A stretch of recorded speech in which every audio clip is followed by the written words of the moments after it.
युवक युवती का प्रेम का एक खौफनाक अंत हुआ है।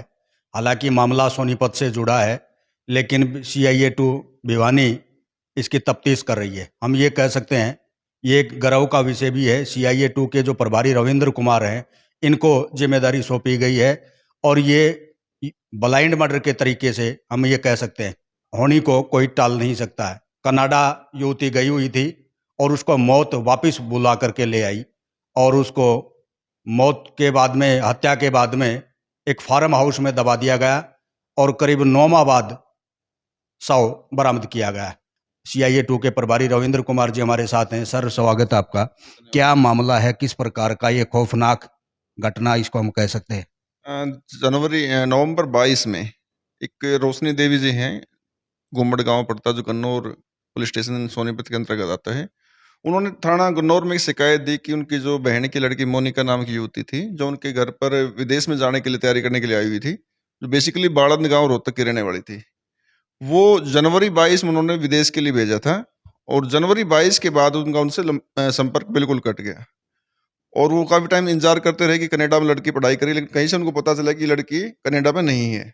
और उन्होंने सुनील उर्फ शीला है, जो उन्हीं गांव का पड़ोसी है, गुम्बड़ गांव का ही, उसके खिलाफ एक मुकदमा दर्ज कराया कि इसने हमारी लड़की को अपहृत करके रखा हुआ है।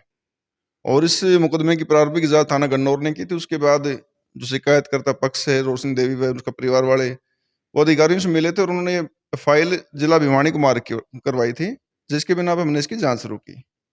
जब इसने मेन हमने टारगेट किया तो जो सुनील और शीला है, उसके परिवार से पूछताछ की और अन्य जो भी उसके साथी थे, तो हमें पता चला कि एक आपराधिक किस्म का व्यक्ति है और जिसके विरुद्ध 7 अभियोग अंकित है, जिसमें 307 भी है और ये जुनाइल में कभी 302 में भी रहा है, जब इसकी 18 साल उम्र नहीं थी तब से। तो इसने अपने पड़ोस की एक लड़की है जो मोनिका है, उसको अपने बातों में उलझा लिया और नई लड़की थी, नासमझ थी, और बातों में उलझा के इसने शादीशुदा होते उससे शादी की। और जनवरी 22 में जब इसके परिवार वाले ने इसको कनाडा भेज दिया, तो चोरी छिपके बहला फुसला के डरा धमका के जो भी तरीका इसका था, ये बार-बार उसको कनाडा से यहाँ इंडिया में बुलाता और अपने फार्म हाउस पर, जो गढ़ी जंजारा रोड सोनीपत में पड़ता है, गन्नौर थाने के अंतर्गत ही, वहाँ इसको ही रखता था। लेकिन धीरे-धीरे जब इसको लगा कि जो लड़की के परिवार वाले शिकायतकर्ता पक्ष से कहीं उनको पता चल जाएगा, तो इसने डर से अपने बचाव के लिए मौका देकर लड़की को बहला फुसलाकर गाड़ी में बैठाकर और सिर में 2 गोलियाँ मार दी। गोलियाँ मारने के बाद इस व्यक्ति ने मजदूरों की मदद से गड्ढा खुदवाया और उसमें ये जो डेड बॉडी डाल के जून 22 में, तब से ये फरार चल रहा था। हमने इसको मुजफ्फरनगर से 2 अप्रैल को गिरफ्तार किया है। इसका 8 दिन का हमने रिमांड लिया। जब सख्ती से पूछताछ की, तो इसने शुरू में बरगलाने की कोशिश की, लेकिन जब सख्ती से पूछताछ की गई, तो इसने बताया कि इसने जो लड़की है उसकी हत्या कर दी है और उसकी डेड बॉडी को इसने अपने गढ़ी जंजारा का जो फार्म हाउस है, जहाँ ये रहता था, वहाँ गड्ढे के नीचे दबा रखा है। कल हमने और टीम के साथ जाकर, फोरेंसिक टीम भी थी, डॉक्टर टीम भी थी, डेड बॉडी को बरामद किया है, जिसका आज हम पोस्टमार्टम करवा रहे हैं।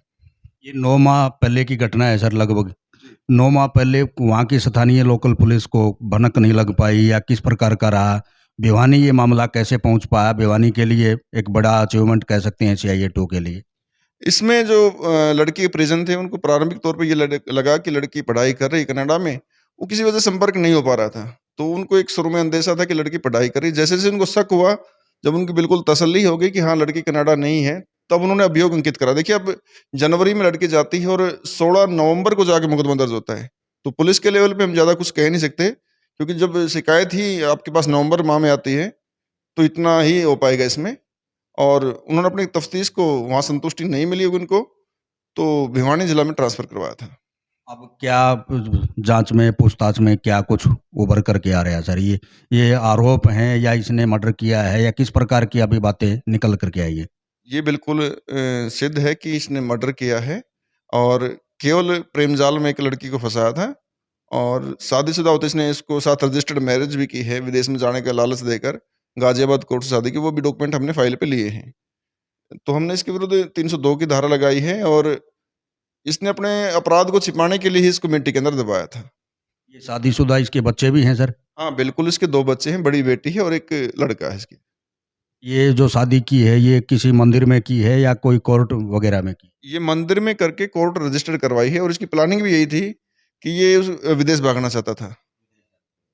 तो इस तरह कोई पॉसिबल होता है सर? कोई आर्य समाज मंदिर में मान लो जो शादी कर ली, फिर कोर्ट में रजिस्टर्ड भी करवा रहे हैं, क्या इस प्रकार का पॉसिबल होता है फिर ये?